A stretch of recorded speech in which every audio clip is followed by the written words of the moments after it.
Where does the time go? It feels like it was just yesterday when the Nintendo Switch dropped. I remember all the hype and naysay around it. Some people like me were really excited, others thought this thing was gonna flop like the Wii U and fade away. But lo and behold, the Switch dropped and sold like, how many units? The Switch feels like a special console, as it got a lot of gamers, both new and old, into the hobby.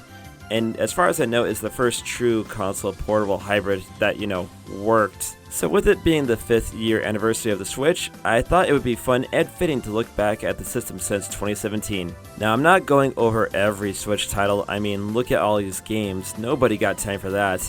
But I'll talk about the major titles and some other games that I think are fun. I'm not sure how much this video will stand out against the other Switch retrospectives that will do the same thing, including beat 'em ups and Scott the Woz complaining too much about too many RPGs and Xenoblade. Regardless, I hope you enjoy this trip down memory lane with my Switch retrospective. Before we begin, it'd be killer if you subscribe to the channel and hit the bell as well for notifications on future videos. With that out of the way, let's begin. What? Nothing? I'm not gonna lie to you, I just brushed my teeth.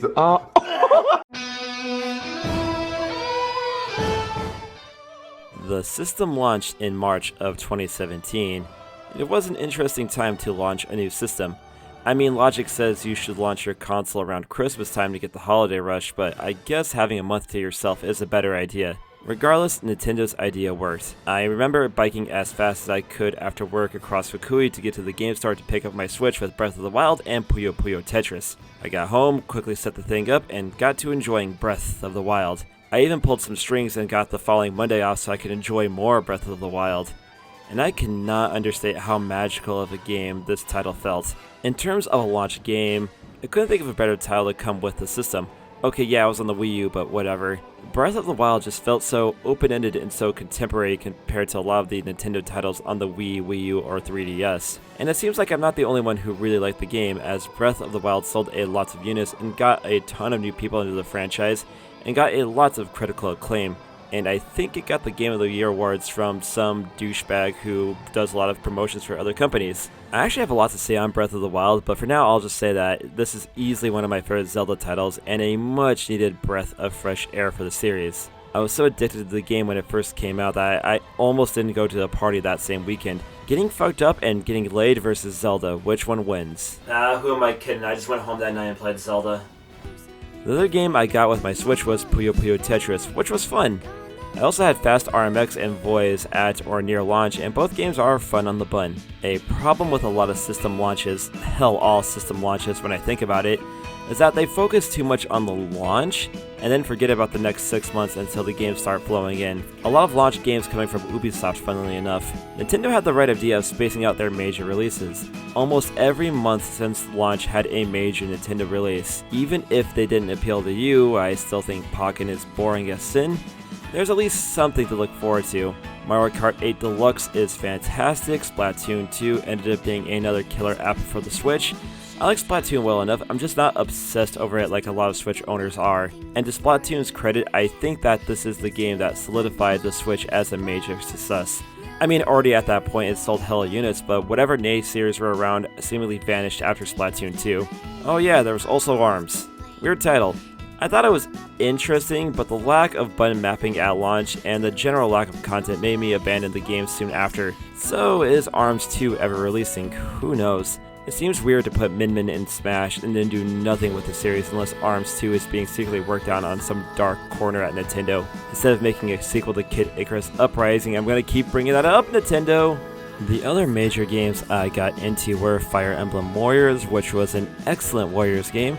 I don't care much for Fire Emblem, but it is nice having a game where I can admire Camille's glorious bosom without playing Fire Emblem Fates. And of course, the big motherfucking Super Mario Odyssey, which in my opinion is the best Mario title.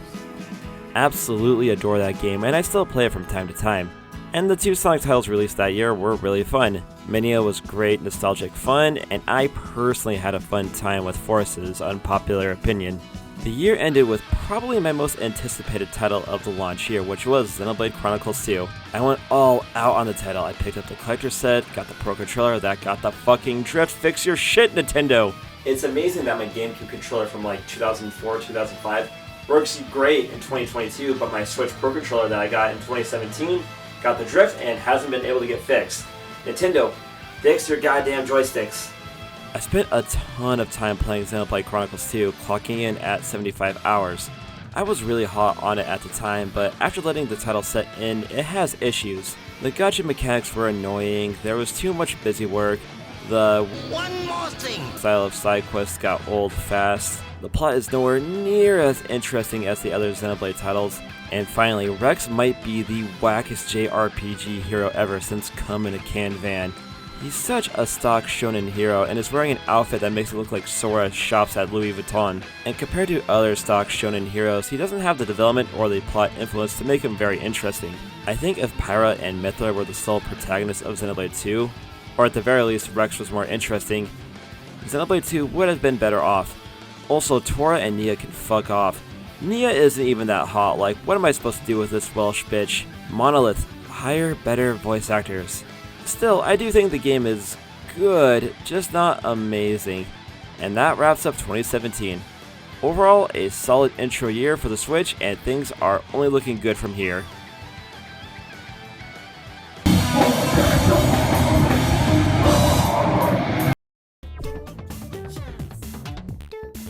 "2018 was a crazy year for me. I did a bunch of traveling and partying, and of course, gaming. I remember playing a bunch of niche titles earlier in the year, such as Attack on Titan 2 and Galgun 2. I think the first major game I played that year was Kirby Star Allies, a simple, fun title. Playing with friends was definitely the way to go for Star Allies. I actually made out with a girl after playing Star Allies, so that alone makes it one of the best Kirby games in my opinion. One thing was clear for 2018, there was going to be a lot of ports. Either Wii U ports or from another system, and I can understand why. The Wii U was a flop, so many of those games didn't get much attention. As for third parties, most got burned by the Wii U, so they wanted to wait and see if the Switch was gonna bomb, which it didn't, so people were like, oh snap, we gotta get our games on here fast. I personally didn't buy many ports, but given the sales numbers of some of those titles, other people did. I did buy that Celeste game, and not gonna lie, I don't know why so many people were creaming their jeans over this game. I mean, it's good, but not as good as, say, Cosmic Carnage on the Sega 32X. Shame on you, Hank Hill. What you do in the privacy of your own home is disgusting enough. Well, I'm just saying, Celeste is just kind of overblown. I don't get the hype behind it. 2018 was also the year that Nintendo launched their paid online service for the Switch, which is still a huge point of contention. I do like cloud backups, and the Super Nintendo and NES games are a nice bonus. However, I just feel like I'm not getting my money's worth out of the online service, even at $20 a year. Saying that, however, the Switch did become my retro game platform of choice because it's nice to have all those Nintendo, Sega, Konami, and other titles on the go. And for the love of God, Konami, please port Parodius to something. Some other major titles that stood out to me were Mario Tennis Aces, which had the same problem as ARMS, where a good game was held back by a lack of content at launch. I sold my copy because I quickly got bored with it. Octopath Traveler, however, was tits. Great old school RPG fun. I've noticed some people seem to be hating on this title nowadays due to the disjointed story, but for me personally, the art, music, and fun gameplay kept me going. It seems like Square agrees that the art is fantastic and is going to be milking the 2D HD thing for all of its worth. And I can't forget about my favorite title of that year, Dead Cells. This title was rogue-like perfection that only got better with updates. Every time I play this title, I find it really hard to pull myself away, so I have to use some archived footage for this part, otherwise I would not get this video done in any kind of timely manner. And the year ended with the big motherfucking title that it was, Super Smash Bros. Ultimate. The ultimate Smash Bros. Title, and it's a game I've talked about a few times. Still play it, still love it. If you play Ness or Steve, God hates you. 2018 was another solid year for the Switch, and hopefully 2019 would bring better things.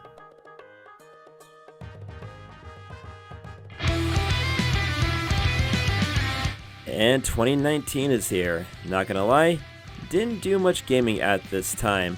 Well, I mean, I did, but I wasn't buying every new game that released at that point in time. 2019 was the year I moved from Fukui to Tokyo, and moving is very expensive. I wasn't doing much gaming period unless it was for a video or if I was on a long bus ride.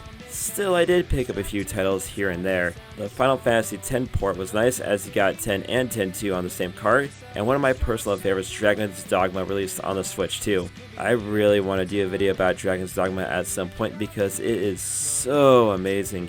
A very flawed kind of amazing, but amazing nonetheless. And controversial opinion, it's a better Elder Scrolls game than Skyrim. Summer 2019 seemed to have a glut of games that released almost at the same time. Astral Chain, the Link's Awakening remake, Demon X Machina, Luigi's Mansion 3, Mario Maker 2, and probably others I'm forgetting. Tons of great games that I would have enjoyed, but guess who was broke as a joke during 2019? Seriously, my account was in the red during that time because moving is very expensive and my job at the time paid for shit. And in general, I wasn't gaming all that much, and I was kind of lost in life. That's why I stopped uploading in 2019. I did eventually scrounge up enough coin for Astral Chain and Demon X Machina, two awesome action games that you should play, and I also managed to pick up the big motherfucking RPG known as Dragon Quest XI-S. The Dragon Quest team at Square Enix has really honed their craft over the years and made an RPG that is not only well paced, but never felt old during the 80-hour adventure. Well, I say 80 hours because I've yet to dive into the 30-hour post-game. If you want to get into turn-based RPGs, you gotta get Dragon Quest XI-S. It might even be the best Switch game according to a certain someone. And I almost forgot I bought that Goose game, and I really regret spending money on a meme. 2019 also saw the release of a new Pokemon Sword and Shield. I'm not much of a Pokemon guy, but I love seeing the salt over this title. The Pokédex is ruined, the graphics are shite, but guess what, you Poke fools, you bought it. And I'm sure many of you put a ton of hours into that game and will probably lap up anything else the Pokemon company makes. And finally, the Switch Lite release, the first major revision to the Nintendo Switch. When it released, I just moved to Tokyo and I did see a bunch of people playing it at cafes or on trains. Despite complaints of the Lite I saw online, it seems like people took to it well enough. I am borrowing my buddies here, and I gotta say, this thing is pretty nice. I do wish they put a micro HDMI port on the thing, but I digress. 2019, it was kind of a rough year for me, but I think the Switch did just fine. So 2020, the beginning of a new decade, this shit's gonna be lit, right? Right?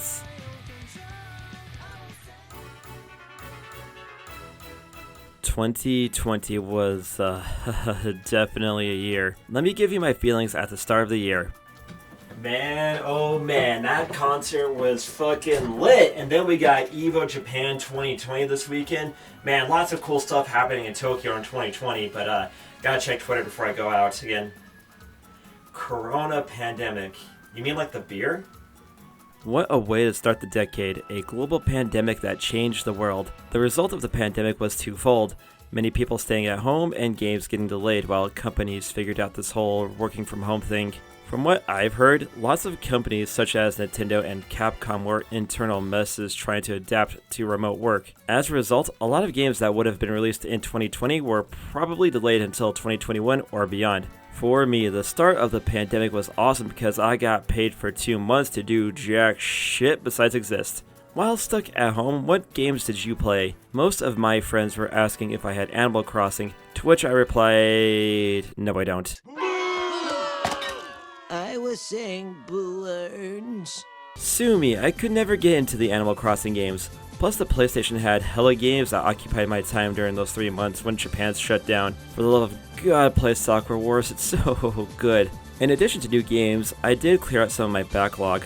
I actually got to the ending of Dragon Quest XI-S. Well, I mean the first ending, not the actual ending. I also copped that Panzer Dragoon remake, which was really cool, and the Saikyo collection, which was full of fun shooters. I can actually get to the 3rd level of Gunbird 2 in arcades now after practicing on the Switch. Well, not anymore because I'm out of practice, but you know. Not to say that was all for the Switch. The Tokyo Mirage Sessions port was a pleasant surprise, and that game is awesome. Stop being boners, you goddamn weeaboos. The Xenoblade remake was a cool treat. I've yet to buy it because I don't have an extra 80 hours to blow on the game. Paper Mario Origami King was a thing. Honestly, after the trash that was Sticker Star Saga, I've sworn off the Paper Mario games. Just make a new Golden Sun Nintendo instead of ruining Paper Mario more.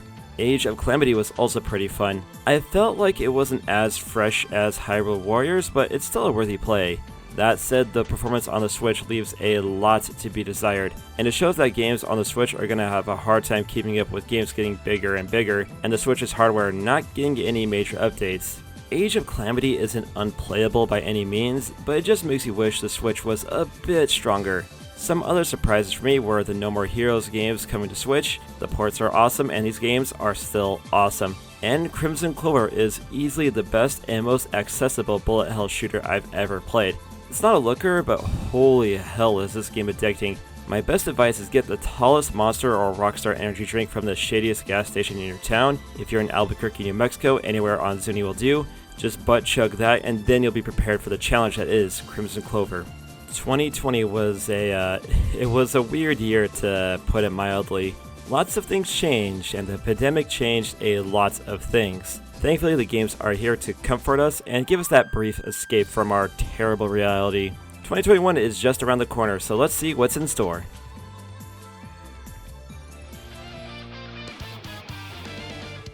After the insanity of 2020, things could only look up, right? The first major game I played was Persona 5 Strikers because Persona is awesome. Still haven't played Persona 5 Royale as I don't have an extra 100 hours to spend trying to get into Haru's pants. I'm already trying that in IRL, don't need to spend more time in the games doing that too. I mean, not Haru's pants, but other girls' pants. You get the point. To be honest, a lot of the games that were released in the early part of 2021 were kind of disappointing. Bravely Default 2 was a slog, and after putting 20 hours into it and not having any fun or cool jobs to use and having to deal with a plot that was just plain boring, I sold the game for beer money. R-Type The Final 2 just seemed like a slow attempt to make lightning shit itself twice. Mario Golf had the same problem as ARMS and Tennis Aces in that a solid game was held back by a lack of content. It was fun with friends, but I found little reason to go back to it. At the very least, I kept my copy of Mario Golf, unlike Aces or ARMS, so I guess that's a point in its favor. And yes, I know of Monster Hunter Rise, but I did not get it because I'm not much of a Monster Hunter guy. I'm still waiting on that Dragon's Dogma 2, Capcom.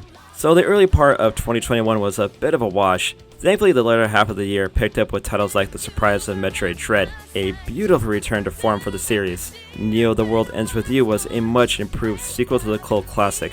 I rag on Square for under promotion, but geez, I knew more about Balan Wonderworld than Neo, and Neo is a game people actually want to play. No More Heroes 3 was a fantastic conclusion to Travis Touchdown's story, and I really hope this game gets some DLC. Monkey Ball Banana Mania was a lovely return to my childhood with one of my favorite franchises, and finally Shin Megami Tensei 5 is a really deep game that I have not put enough time into. I do prefer the life simulation aspect of Persona, but I do got to say I love the monster designs in these Alice games. I got SMT 5 really late in the year, so that's why I missed my Game of the Year awards.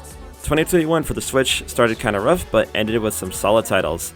Niche titles, but that's where I live at. And I can't forget about the Switch OLED model. I have seen it in real life, and yes, the screen is very beautiful.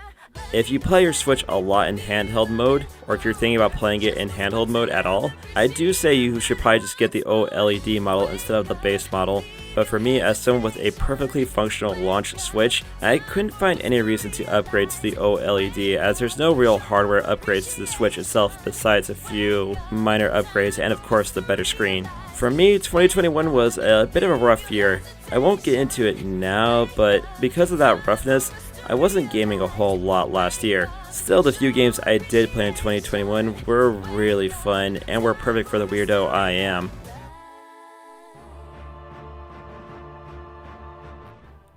And here we are, 2022, and as I record this part, it is February 22nd, a Tuesday in 2022. That's a lot of twos. I'm probably gonna have to drop a number 2 after this. At the time of making this video, the last major Switch release was Pokemon Arceus. Arceus? I have no idea how to pronounce it, but I do know you Poke fools in the comments already told me how to say it. As someone who, again, isn't into Pokemon, I saved that cash for strong zero money.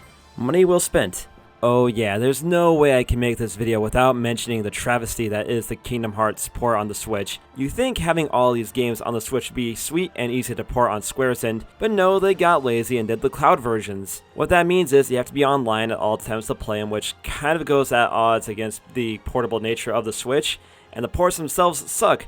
They look like crap, they play like crap, and they are a total ripoff. Square, why? Why the cloud versions? Why did you lazy out so much on these ports? They should have been a gold mine. I swear, Square Enix, they're a company that can make some absolute gold, but at times they act like they are ran by a bunch of NFT monkeys. God damn it, why am I a Square Enix fan again? We did have our first Direct of 2022, and it did show a lot of cool stuff, like that open world Kirby game with a lot of memes and fan art that makes me wish I could erase memories. Fire Emblem Warriors 3 Hopes continues the trend of having Koei Tecmo make canon spin-offs to games. And finally we got Xenoblade Chronicles 3, which has a lot of Nintendo YouTubers seem really salty about.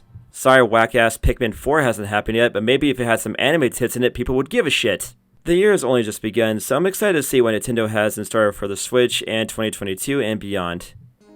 But hey Nintendo, know what game did have some really nice anime waifus in it? Kid Icarus Uprising. If you make a new Kid Icarus, I'm telling you, it will sell like fire. Just do it and make it so I can stop annoying you in all of my videos. So that is my 5-year look at the Nintendo Switch, and I gotta say, I really like this thing. Yeah, I do wish it was a bit more powerful. Yeah, I do wish the Joy-Cons were, actually good. But hey, I've played a lot of games on this thing, and I can see myself playing many more games on the system going forward. As always with Nintendo, I'm always excited to see what their next step is, because you can never predict what Nintendo will do next. Hopefully not NFTs. But I am curious to see what they're doing next, because this thing has sold a lot of units, and I feel like a Switch Pro would kind of split the player base. And I feel like it's still a bit too early for a sequel to the Switch, so I guess we'll have this thing for a few more years. But until then, well, thank you for watching. So leave me some comments. What are your favorite Switch games? Are there any games I should check out? Or what do you want to see in a Switch 2? Let me know down there in the comments. And while you're down there, make sure you subscribe to the channel and hit the bell as well for notifications on future videos. Hit me up on the social media, Twitter, Instagram at ZMings. Happy 5th year anniversary Switch, and I'll see you in the next video. Later, take care.